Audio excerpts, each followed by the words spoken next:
Hi again, everyone. Ed, the finance guy. Thanks for tuning in again. I appreciate it. Keep sending emails. I've been getting emails with questions. I've been responding.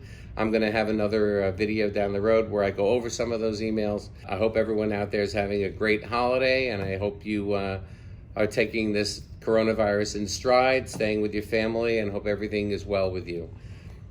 Today I wanted to review something where a lot of my clients ask me this question. They'll call me up and they'll say, they want to buy a piece of equipment. They have a store, they own a clothing store.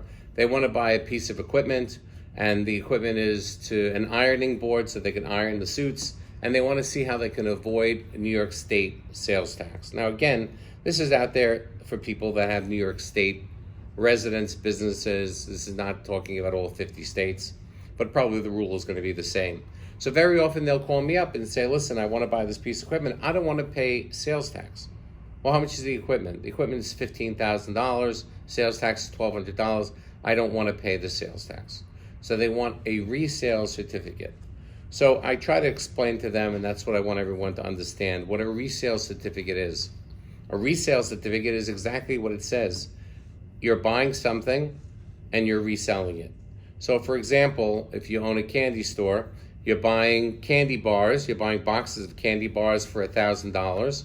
You're not going to pay the vendor 8 5/8 or 8 7/8% sales tax because you are reselling it to the public and you'll be collecting sales tax from them. So the Sales Tax Bureau isn't looking to collect sales tax twice. So they make a certificate out, and that certificate is called a resale certificate. So the person that's selling at the candy store is actually having people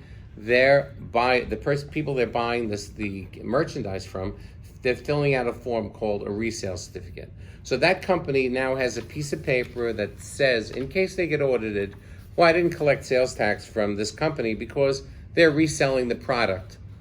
Well, how do we know that? Well, here's a resale certificate. It says the name of the company, it says their federal ID number, and the fact that they're reselling this item. So I'm not charging them sales tax, but they are in turn charging their customers sales tax. So sales tax will be collected once and paid once, not twice.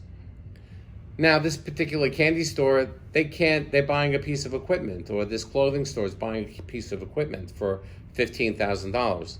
They're not allowed to fill out a resale certificate because they're not reselling that product.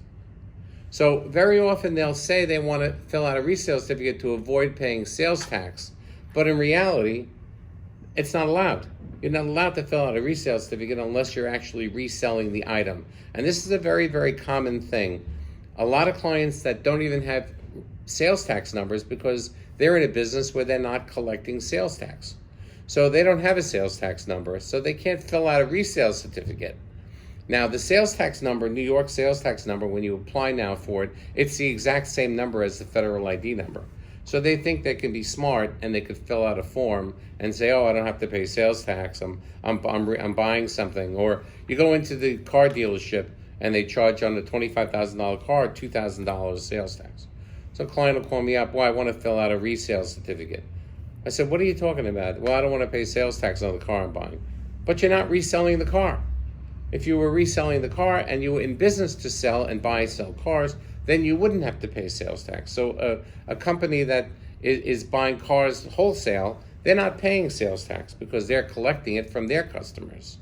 So it's a very, very important issue. And I do get asked this question 25 times a year about, can I fill out a resale certificate? So it's very important to remember, a resale certificate will allow you to buy something without paying sales tax as long as you're reselling that product. So that's the important thing I wanted to get through to everyone. When you have that resale certificate, it's only when you're going to resell the product, for no other reason.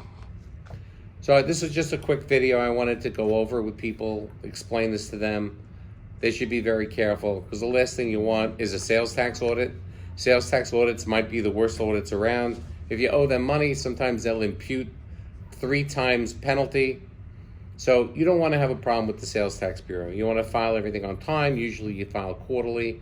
If you owe a lot of sales tax, you file it monthly in New York. If you're a gas station, for example, you would file monthly.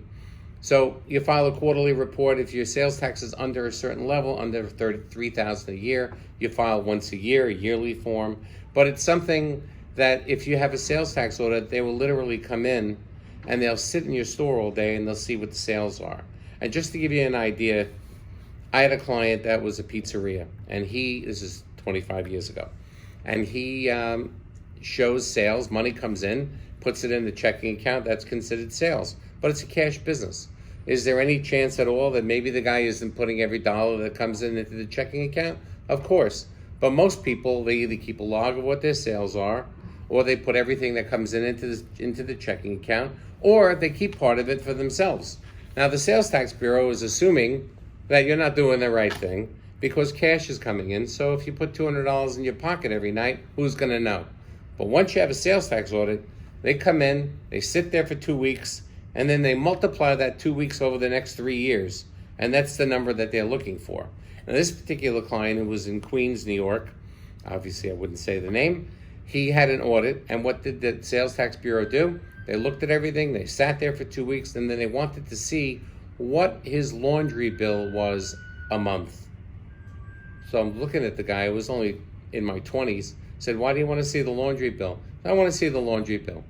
So he looks at the laundry bill and he sees that we submitted laundry 35, 45 tablecloths every other day. So if we submitted 45 tablecloths every other day, that means the table turned over 45 times. If the average check is $7 or $8 times $45 times X amount of times during the period, and they figure that the number should be $17,000 worth of sales, yet you're only showing 12, they're going to automatically make you pay sales tax on $17,000. Is it right? Of course not. But how do you prove a negative? How can you prove that didn't happen? But that's what the Sales Tax Bureau will do. They'll look at something minute and they'll say, wait a minute, it doesn't make sense that your sales were this amount of money. You must have had some cash that came in and it went in your pocket. So we're going to charge you extra for sales tax, and then we're going to fine you. It's called treble damages. They'll fine you 3 times whatever you owe. And sales tax audits are really brutal, are really bad. So if you have a business, make sure you don't put in a resale certificate unless it really was resold. And make sure you keep your records straight, keep a log, make sure all the money that comes into your account, goes into the register, is supposed to all go in the checking account, and that's what you use to pay your payroll and to pay your expenses.